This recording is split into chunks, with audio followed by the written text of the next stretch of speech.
안녕하세요. 서지동 목사입니다. 오늘은 시편 34편을 함께 살펴보도록 하겠습니다. 제가 먼저 시편 34편의 말씀을 읽겠습니다. 다윗이 아비멜렉 앞에서 미친 채 하다가 쫓겨나서 지은 시, 내가 여호와를 항상 송축하며 내 입술로 항상 주를 찬양하리로다. 내 영혼이 여호와를 자랑하리니 곤고한 자들이 이를 듣고 기뻐하리로다. 나와 함께 여호와를 광대하시다 하며 함께 그의 이름을 높이세. 내가 여호와께 간구하며 내게 응답하시고 내 모든 두려움에서 나를 건지셨도다. 그들이 주를 앙망하고 광채를 내었으니 그들의 얼굴은 부끄럽지 아니하리로다. 이 곤고한 자가 부르짖음에 여호와께서 들으시고 그의 모든 환난에서 구원하셨도다. 여호와의 천사가 주를 경외하는 자를 둘러진지고 그들을 건지시는도다. 너희는 여호와의 선하심을 맛보아 알지어다. 그에게 피하는 자는 복이 있도다. 너희 성도들아 여호와를 경외하라. 그를 경외하는 자에게는 부족함이 없도다. 젊은 사자는 궁핍하여 줄일지라도 여호와를 찾는 자는 모든 좋은 것에 부족함이 없으리로다. 너희 자녀들아 와서 내 말을 들으라. 내가 여호와를 경외하는 법을 너희에게 가르치리로다. 생명을 사모하고 연수를 사랑하여 복받기를 원하는 사람이 누구뇨? 내 혀를 악에서 금하며 내 입술을 거짓말에서 금할지어다. 악을 버리고 선을 행하며 화평을 찾아 따를지어다. 여호와의 눈은 의인을 향하시고 그의 귀는 그들의 부르짖음에 기울이시는도다. 여호와의 얼굴은 악을 행하는 자를 향하사 그들의 좌치를 땅에서 끊으려 하시는도다. 의인이 부르짖음에 여호와께서 들으시고 그들의 모든 환난에서 건지셨도다. 여호와는 마음이 상한 자를 가까이 하시고 충심으로 통회하는 자를 구원하시는도다. 의인은 고난이 많으나 여호와께서 그의 모든 고난에서 건지시는도다. 그의 모든 뼈를 보호하시며 그 중에서 하나도 꺾이지 아니하도다. 악이 악인을 죽일 것이라. 의인을 미워하는 자는 벌을 받으리로다. 여호와께서 그들의 종들의 영혼을 속량하시나니 그에게 피하는 자는 다 벌을 받지 아니하리로다. 아멘. 오늘 이 시편 34편은 역시 감사시로 이렇게 알려져 있습니다. 특별히 이제 특별한 제목을 갖고 있는데요. 그 제목을 보시면 다윗이 아비멜렉 앞에서 미친 채 하다 쫓겨나서 지은 시라는 제목을 갖고 있습니다. 그러니까 여러분들께서 이 시편을 읽어내려 가실 때, 특별히 34편을 읽어내려 가실 때에는 특별히 구약에 있었던 다윗과 아비멜렉 사이에 있었던 그 일들을 기억하시고 그 전승을 기억하시고 읽으실 때에 아마 그 내용들을 더 이해할 수 있게, 그 숨은 뜻들을 더 이해할 수 있다라는 의미로 이해하시면 좋을 것 같습니다.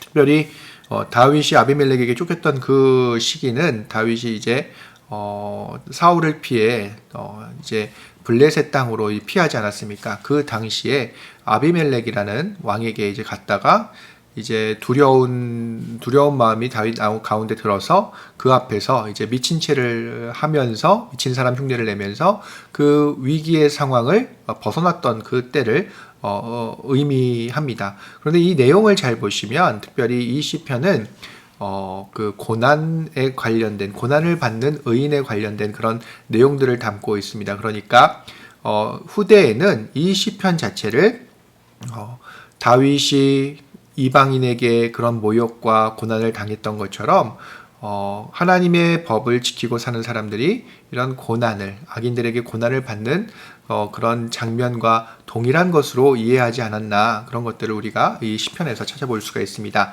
특별히 이 시편을 볼 때에는 곤고한 자라는 그런 표현들이 많이 나옵니다. 이 곤고한 자라는 표현은 구약에서 특별히 가난한 자의 신학이라는 그 신학 전통의 특정한 용어라고 할 수 있습니다. 그러니까 곤고한 자들이라고 표현한 것들은 구약에서 특별히 하나님의 법을, 하나님의 말씀, 율법들을 지키며 살다가 사회적으로나 그리고 정치적으로나 여러 가지 어려움들을 당했던 그 특정한 계층들을 가리키는 용어로 이제 받아들여졌던 것 같습니다. 그러니까 사회에서 하나님을 믿고 하나님의 말씀대로 살다가 보면은 상당히 어려운 일들이 많이 생길 수 있잖아요. 사회적으로 이득을 취해야 되지만 하나님의 법 때문에 그것들을 포기하거나, 또한 내가 사회적으로 이렇게 하나님을 열심히 따르다가 불법을 저지르는 사람들에게 따돌림을 당한다든지 여러 가지 상황을 우리는 상상을 해볼 수가 있습니다. 구약 시대도 마찬가지였습니다. 하나님의 법을 따르다가 여러 가지 그런 어려움들을 겪었을 때에 그 사람들을 향하여 가난한 사람들, 가난한 자들 스스로도 그런 의식이 있었던 것 같습니다. 그래서 곤고한 자들이란 표현은 그 사람들을 가리키는 특정한 신학 용어라고 이해하시면 좋을 것 같습니다. 특별히 이렇게 내용을 살펴보면 1절부터 3절을 보시면 내가 여호와를 항상 송축하며 내 입술로 항상 주를 찬양하리로다. 내 영혼이 여호와를 자랑하리니 곤고한 자들이 이를 듣고 기뻐하리로다. 나와 함께 여호와를 광시대하시다 하며 함께 그의 이름을 높이세. 라는 이제 시인의 찬양을 들을 수가 있습니다. 그러니까 이 시인은 정말 어려운 환경, 그러니까 고난이라는 상황 속에서도 하나님을 찬양하고 하나님의 말씀을 따른 것을 항상 지켰던 사람으로 우리가 이해할 수 있습니다. 여기서 우리에게 주어지는 질문은 분명합니다. 우리는 과연 어떤 상황에서도 하나님을 따를 수 있을 것인지에 관한 물음이라고 할 수 있습니다. 그리고 이 부분에서 우리가 또한 주의 깊게 보아야 할 것은 바로 하나님께서 우리와 언제나 함께 하신다는 거죠. 그래서 오늘 기도자는 하나님께서 자신의 삶에 함께 하셨다라는 사실, 고난 중에도 내 곁에서 나와 같이 계셨다는 사실을 고백하고 있습니다. 그래서 우리는 그 고난 속에서도 언제나 하나님께서 함께 하신다는 것, 그러므로 우리는 어떤 고난 속에서도 하나님의 말씀을 지키는 것들, 두려워하지 않고 지키는 것들을 이어가야 함을 1절에서부터 3절까지는 보여주고 있습니다. 4절부터 7절까지는 이건 무엇이냐 하면 제가 한번 읽어보겠습니다. 내가 여호와께 간구하며 내게 응답하시고 내 모든 두려움에서 나를 건지셨도다. 응답하시고 두려움을 건지셨다라고 말씀하시죠. 그들이 주를 앙망하고 광채를 내었으니 그들의 얼굴은 부끄럽지 아니하리로다. 이 곤고한 자가 부르짖으며 여호와께서 들으시고 그의 모든 환난에서 구원하셨도다. 여호와의 천사가 주를 경외하는 자를 둘러 진치고 그들을 건지시는도다. 여기서 우리가 보아야 할 부분은 특정한 틀을 보여주고 있다는 사실입니다. 무엇이냐면 우리가 고난의 상황에서 이제 하나님께 부르짖었을 때에 고난에서 구원해달라는 요청이죠. 그 요청은 하나님의 들으심으로 이어지고 또 그 들으심은 이제 구원으로 이어진다는 이 특정한 틀입니다. 그래서 우리가 여기서 보아야 할 것은 고난에서 요청하는 것, 그리고 하나님께서는 들으시는 것, 그리고 그 들으심은 그 하나님의 은혜, 그러니까 구원으로 이어진다는 이 틀이 반복된다는 것들을 여기서 확인을 할 수가 있습니다. 또한 7절에서는 무엇을 의미하고 있냐면 이 틀, 그러니까 이제 고난의 상황에서 하나님께 부르짖고 하나님께서 들으시고 구원해 주신다는 이 세 개의 이 틀에서 이 틀은 과거 이스라엘 백성을 이제 그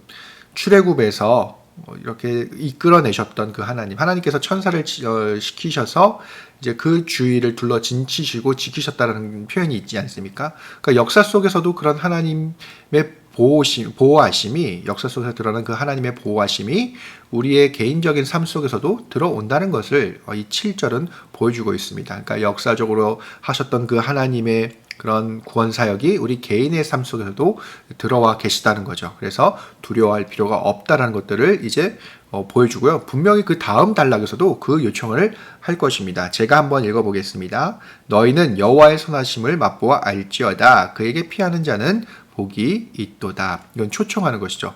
아까 조금 전에 제가 말씀드렸듯이 그것들을 개인의 삶에서 이제 분명히 드러난다는 것, 역사적인 그 하나님의 구원하심이 우리 개인의 삶에도 들어온다는 것들을 분명하게 8절에서 보여주고 있습니다. 뭐냐면 초청을 하는 것이지 않습니까?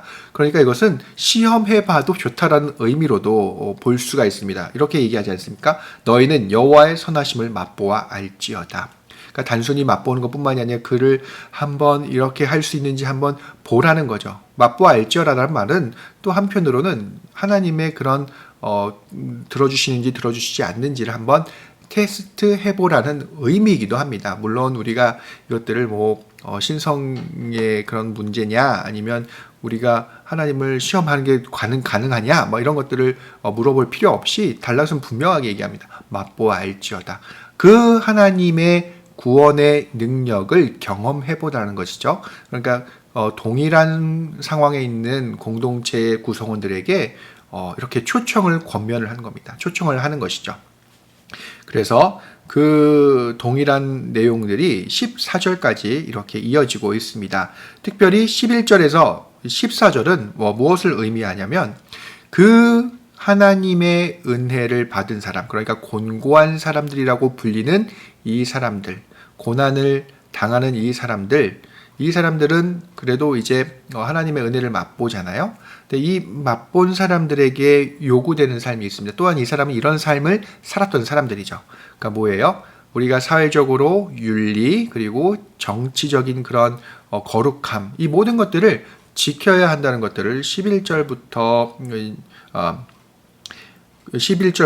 14절까지 이야기하고 있습니다. 그러니까 우리가 지켜야 될 것은 분명합니다. 하나님의 구원을 맛보아 안 사람들, 그 하나님의 구원에 초대받은 사람들은 이런 삶을 살아야 됩니다. 우리의 삶 속에서 하나님의 거룩하심이 드러날 수 있도록 윤리적으로나 정치의 문제에 있어서나 인간 관계에 있어서나 이런 부분들을 드러낼 수 있어야 한다는 것들을 분명하게 이야기하고 있습니다. 왜 그러냐 하면 15절에서 17절을 뭐라고 얘기했습니다. 여호와의 눈은 의인을 향하시고 그의 귀는 그들의 부르짖음에 기울이시는도다. 여호와의 얼굴은 악을 행하는 자를 향하사 그들의 자취를 땅에서 끊으려 하시는도다. 의인이 부르짖음에 여호와께서 들으시고 그들의 모든 환난에서 건지셨도다. 분명합니다. 하나님께서 그 모든 고난의 상황에서 지켜주시기 때문입니다. 이 부분들은 18절에서 22절까지에서도 주제적으로 이어지고 있습니다. 그래서 이것들은 무엇을 의미하냐면 우리가 어떤 고난의 상황에서 또한 의심이 들 때나 또 다른 환난의 상황 속에서 그 상황을 두려워하지 않아도 된다는 사실입니다. 우리가 하나님의 법대로 살 때에 쉽지 않은 것들을 알 수가 있습니다. 19절에서도 얘기하지 않습니까? 의인은 고난이 많다. 하지만 분명한 것은 그 다음 하반절에 이어지듯이 여호와께서 그들의 모든 환난에서 건지신다는 것을 본문에서는 분명히 하고 있습니다. 우리가 분명하게 알아야 될 부분들은 우리의 삶 속에서 하나님의 법대로 사는 것은 힘들고 때로는 의심이 들 수도 있고 고난을 앞서 있을 수도 있고 또 다른 어려움의 상황 속에 있을 수 있지만 분명한 것은 하나님께서 우리와 함께 하시기 때문에 이런 모든 것들을 두려워하지 않아도 된다는 사실들을 오늘 본문에서는 우리에게 가르쳐 주고 있습니다. 여러분, 또 마지막으로 9절을 한번 읽어보도록 하겠습니다. 너희 성도들아 여호와를 경외하라. 그를 경외하는 자에게는 부족함이 없으리로다. 그 부족함이 없다라는 얘기는 뭐냐면 하나님께서 언제나 그 사람과 함께 하신다는 의미이기도 합니다. 그래서 함께 하신다는 그 의미의 자세한 내용들은 10절에서 22절까지 분명하게 설명을 해주고 있습니다.